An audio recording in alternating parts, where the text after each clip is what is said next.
Narendra Modi S-400 missile system अपने पीछे खड़ा करके और खिताब कर रहा है अपने लोगों से और हमने इसी बेस पे S-400 की तबाही का दावा किया। ये मोदी अभी अपनी फौज से खिताब करके कह रहा है कि पाकिस्तान को हमने ये सबक दे दिया है कि तुम्हारा कोई भी कोना अब महफूज नहीं।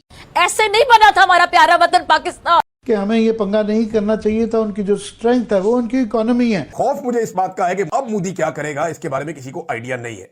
मोदी ने खासी जो है सिलसिला फिर आज उन्होंने कह दिया अगर पाकिस्तान से कोई बातचीत हुई, ये मोदी कहता है, तो सिर्फ दहशतगर्दी और आजाद कश्मीर पर होगी। यानी हमारे जो कश्मीर है उसके ऊपर वो बात करना चाहता है, टेररिज्म और कश्मीर के ऊपर बात होगी, इसके अलावा किसी और चीज के ऊपर बात नहीं होगी। कि अभी हमने सिर्फ रोका है, जो ऑपरेशन सिंदूर है इसको हमने खत्म नहीं किया है। मोदी साहब जो आज खिताब कर रहे थे उसमें मजीद क्या बोला, खून और पानी साथ नहीं बह सकते, दहशतगर्दी और तिजारत एक साथ नहीं चल सकते। इंडिया के जो प्राइम मिनिस्टर है Narendra Modi, respected prime minister because he has the mandate of that nation. पीछे क्या रह गया है? आपके घर के अंदर उन्होंने हमला किया है और पाकिस्तान में आप कहते हैं हमने बात। मोदी साहब कामयाब है भाई, वो 100% कामयाब है। ही इज 200% सक्सेसफुल, याद रखें इस चीज को।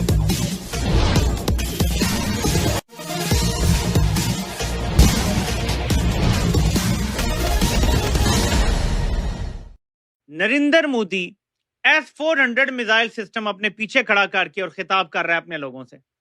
ये हमने दावा किया कि हमने ये 2 तबाह किए हैं। उधमपुर की बेस पे जाके ये खिताब कर रहा है और देखें दुनिया को दिखाने के लिए पीछे अपने S-400 खड़ा किया और हमने इसी बेस पे S-400 की तबाही का दावा किया। मोदी ने वही S-400 अपने पीछे खड़ा किया हुआ है और कह रहा है ये देखो मेरे पीछे सही सलामत खड़ा है और देखो मैं खिताब कर रहा हूं अपने लोगों से। वो पूरे जेस्चर दे रहा है। यहां में कह रहे हैं जी हम जीत गए हैं। मोदी ने तो सब कुछ हासिल कर लिया। आपका पानी उसने बंद कर दिया, आपके 50 बंदे उसने मार दिए। हम कौन सा जीत गए भाई? 71 के बाद ऐसा हुआ है कि भारत हमारे हर शहर हर बेस तक पहुंचने में कामयाब हुआ और ये मोदी अभी अपनी फौज से खिताब करके कह रहा है कि पाकिस्तान को हमने ये सबक दे दिया है कि तुम्हारा कोई भी कोना अब महफूज नहीं है। ये है जीत हमारी जो ये बगलें बजा रहे हैं। बहरहाल कि हमें ये पंगा नहीं करना चाहिए था। उनकी जो स्ट्रेंथ है वो उनकी इकोनॉमी है। खौफ मुझे इस बात का है कि अब मोदी क्या करेगा इसके बारे में किसी को आइडिया नहीं है। मोदी ने खासी जो है सिलसिला काम खराब कर दिया है कि हम भारत का इकोनॉमिकली मुकाबला नहीं कर सकते। जाहिर है उनकी किटी में पैसा बहुत ज्यादा है कि ये पाकिस्तान एक ऐसा मुल्क जो बिल्कुल डूबा हुआ है, इकोनॉमिक्स भी नहीं चल रही, गवर्नेंस भी नहीं चल रही, सियासत भी नहीं चल रही। एक जो बात मोदी ने कही वो ये कि खून और पानी एक साथ नहीं बह सकता। सीज फायर जो हुआ है पाकिस्तान और भारत के दरमियान, सीज फायर जो हुआ है वो आर्जी है और मज़ाकरात सिर्फ दहशतगर्दी और आजाद कश्मीर पर ही करेगा। की जंग बहुत कम हुई है, बल्कि पहली दफा हुई है जिसके अंदर 150-200 तैयारा स्क्रैम्बल होके 1 घंटे तक वो एयरबॉर्न रहे और उसके बाद फैसला, ये फैसला 6-7 की रात हो गया। बाद में उनकी इंडिया की ये जिद थी कि इंडिया क्योंकि बजिद है अभी भी और उनकी जो है कुशन बहुत ज़्यादा है, $650 बिलियन उनके रिजर्व्स है और उनको बहुत ज़्यादा जोम भी है और वो फैक्ट भी है। तो लॉन्ग टर्म के अंदर जो है हमारा उनके साथ compete करना मुश्किल एक चैलेंज है। नरेंद्र मोदी पहली मर्तबा मीडिया पे सामने आए, उन्होंने कौम के साथ बातचीत की, बार बार पाकिस्तान का नाम लिया नरेंद्र मोदी ने और जो बहुत सारी बातें की उनमें पाकिस्तान को धमकाया, बार बार नाम लिया, दहशतगर्दों का जिक्र किया, फिर ये कहा जी हमने बड़े अच्छे निशाने लगाए हैं, भारतीय हथियार जो है उनकी बड़ी मांग बढ़ जाएगी, हमारे हथियारों ने कमाल काम किया, हमारी सेना ने, फौज ने कमाल काम किया। एक जो बात मोदी ने कही वो ये कि खून और पानी एक साथ नहीं बह सकता और दहशतगर्दी के ऊपर हम पाकिस्तान से बात करेंगे और कश्मीर के ऊपर हम पाकिस्तान से बात करेंगे, लेकिन मोदी ने स्पेसिफिकली कहा कि आजाद कश्मीर से जो पाकिस्तान के जेरे कंट्रोल है उस पे वो बात करेंगे। पाकिस्तान जब बोलता है तो पाकिस्तान कहता है नहीं, हम मकबूजा कश्मीर में बात करेंगे जहां पे कश्मीरियों को इन्होंने दबाकर रखा हुआ है। आजाद कश्मीर में तो कश्मीरी पाकिस्तान से खुश है, वो तो पाकिस्तान के साथ रहना चाहते हैं, लेकिन मकबूजा कश्मीर में जो कश्मीरी है वो भारत के साथ नहीं रहना चाहते। अब खून और पानी एक साथ नहीं बह सकता, इसका मतलब यह है भारत सिंध तास मुआहदे की खिलाफवर्जी जारी रखेगा और वो ये कहता रहेगा कि हम पानी रोकेंगे, दरिया जेलम का, दरिया चनाब का और दरिया सिंध का। कि मलीर कैंट को कराची में हिट किया, 1-2 और स्पॉट्स को हिट किया गया, विक्रांत से, बहरी जहाज से।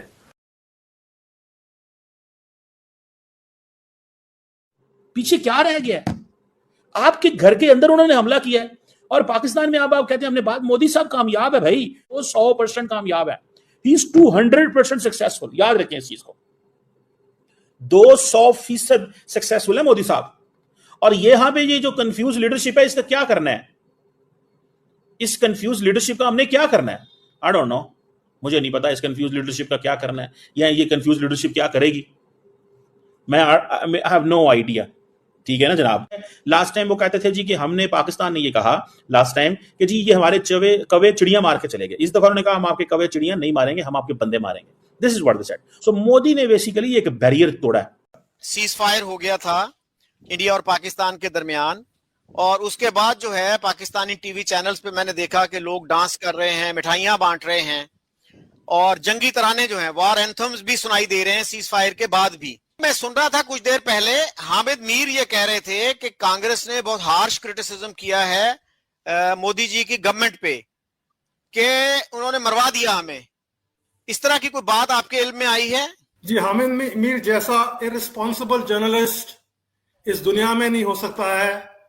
आपके जितने जर्नलिस्ट हैं इतने जंगजू हैं और इतने इररिस्पॉन्सिबल हैं, उनको कुछ पता नहीं होता है। उनको ना इंग्लिश आती है, ना वो इंग्लिश पढ़ सकते हैं, ना उनको हिंदी समझ आती है। कोई कांग्रेस ने कोई क्रिटिसिज्म नहीं किया है। Congress on all the opposition सब मोदी जी के साथ खड़े हुए हैं। इनफैक्ट शशि थरूर जो कांग्रेस पार्टी का एमपी है, वो बार बार ही जा रहा है सब चैनल्स में, नेशनल चैनल्स में और इंटरनेशनल चैनल में, और वो कह रहे हैं कि जो कुछ कर रहे हैं मोदी जी बिल्कुल ठीक कर रहे हैं। तो एक भी डे लाइट नहीं है बिटवीन ऑपोजिशन एंड मोदी साहब। आपके पत्नी ये जो जर्नलिस्ट हामिद मीर साहब और जितने भी आपके और मेन स्ट्रीम जर्नलिस्ट हैं जो बड़े पॉपुलर हो गए हैं पाकिस्तान में, हमारे यहाँ भी ऐसे हैं, इसमें कोई शक नहीं है। ये इररिस्पॉन्सिबल रिपोर्टिंग करते हैं और गलत रिपोर्टिंग करते हैं अपनी पॉपुलैरिटी को बढ़ाने के लिए। जी। अच्छा वसीम, आप कैसे देख रहे हैं? आपको क्या लग रहा है कि ये जो सीज फायर है, will it lead to something better, lasting peace जिसको कहते हैं? और जो पीस एक्टिविस्ट हैं उनको क्या करना चाहिए इन हालात में? मसलन मैं आपके साथ शेयर करूं कि 4-5 दिन पहले मैंने इस स्ट्राइक से पहले एक ईमेल लिखा था नॉर्वेजियन प्राइम मिनिस्टर को, और यहाँ पे जो एम्बेसडर हैं उनको भी एक रिमाइंडर दिया कि प्लीज इसको फॉलो अप कीजिए। तो क्या करना चाहिए पीस एक्टिविस्ट को? बहुत मुश्किल हालात रहे हैं पिछले जो हैं ये चंद दिन जो हैं, क्योंकि लोग जो हैं जब इस तरह का माहौल होता है अपनी रैशनैलिटी खो बैठते हैं। अच्छे खासे जो प्रो पीस लोग भी थे वो भी आपको एक डिफरेंट मूड में नजर आए। आपके क्या ऑब्जर्वेशंस हैं? बिल्कुल ऐसा ही है जी। हमारे बहुत से दोस्त जो बड़े लिबरल वैसे हमें नजर आते रहे और ह्यूमनिस्ट्स और बड़े प्रोग्रेसिव, वो तो जंगजू बन गए, वो तो वॉर मॉन्गर बन गए। उन्होंने तो नारे लगाने शुरू कर दिए, और इतनी एक अजीबोगरीब सूरत हाल थी कि वो लोग जिनको हम बड़ा रैशनल समझते थे, उन्होंने इंतहाई इररैशनल और इररिस्पॉन्सिबल बिहेवियर का मुजाहरा किया। और सूरत हाल इतनी गंभीर हो चुकी थी कि अगर आप पीस की बात करें और अगर आप कोई रैशनल बात करें तो आपको गद्दार ठहराया जा रहा था कि यार ये किस तरह की बातें कर रहा है, यहाँ पे ये जो फ्रेंजी है ये इसमें शामिल क्यों नहीं हुआ, ये किस तरह की बातें कर रहा है। इसकी बातें तो बिल्कुल आउट ऑफ ट्यून हैं। इस वक्त जो एक स्ट्रेन चल रही है मीडिया पे मुल्क के अंदर, जो कुछ भी है, तो ये भी उसी तरह एक जिहादी बन जाए और जिहादियों की तरह नारे मारना शुरू कर दे। तो ये तो मैंने वाज़ेह तौर पे ऑब्जर्व किया, और मैंने अपने सोशल मीडिया से बहुत से लोगों को ब्लॉक किया इस वजह से कि उन्होंने मुझे टारगेट करना शुरू कर दिया था कि यार ये बंदा इस तरह की बातें क्यों कर रहा है। अब रैशनल बातें करने की गुंजाइश खत्म हो गई थी और लोग जिहादी बन गए थे, पहली चीज। अच्छा, अब आपने कहा कि क्या करना चाहिए, तो मेरा ख्याल है हम लोग तो चूंकि इन्फ्लुएंसर हैं तो हमें इस चीज को, यानी पीस को प्रमोट करना चाहिए, और दोनों मुल्कों के जो अवाम हैं उनको सेंसिटाइज करना चाहिए कि पीस के बेनिफिट्स क्या हैं और जंग के नुकसानात क्या हैं। तो हम तो ये अपना रोल प्ले कर सकते हैं एज इन्फ्लुएंसर्स और एज ओपिनियन मेकर्स। इसके अलावा तो मेरा ख्याल नहीं है कि कोई और हमारे पास कोई ऐसी पावर्स हैं कि हम कुछ कर सकें। आप अगर हमसे जुड़ा रहना चाहते हैं तो कृपया मेरे चैनल को सब्सक्राइब करें तथा बेल आइकन भी दबा दें ताकि नई वीडियो की जानकारी तुरंत आप तक पहुंच जाए। धन्यवाद। जय हिंद।